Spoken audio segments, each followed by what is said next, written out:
Hi my dear friends. మనము కొన్నిసార్లు ఎదుటి వాళ్ళకి అర్థమయ్యేలా చెప్పడానికి చాలా ప్రయత్నిస్తాం. కానీ ఎందుకో వాళ్ళు ఎంత చెప్పినా అర్థం చేసుకోరు. వాళ్ళదే కరెక్ట్ అని వాదిస్తూ ఉంటారు. చూడండి, ఈ బాటిల్లో ఎంతవరకు వాటర్ నింపగలమో మనం అంతే నింపగలం. మనము ఎక్స్ట్రాగా దీంట్లో వాటర్ నింపితే అది బయటకు పడిపోతుంది. అలాగే మనిషి కూడా వాళ్ళ బ్రెయిన్లో వాళ్ళ ఆలోచన తీరు ఎంతవరకు ఉందో వాళ్ళ పరిధి అంతవరకే అర్థం చేసుకోగలరు. మీరు ఎంత చెప్పినా వాళ్ళకి ఎక్స్ట్రా అనేది అర్థం కాదు. అంటే మనుషులు సహజంగా 2 రకాల స్వభావాలు ఉంటాయి. కొందరికి ఇంకా నేర్చుకుంటా నేను, ఇంకా తెలుసుకోవాల్సింది చాలా ఉందని కొందరు అనుకుంటారు.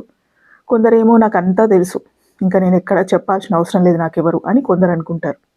ఇలా రెండో రకం మనుషులకు మనం ఏం చెప్పినా వాళ్ళు అర్థం చేసుకోరు.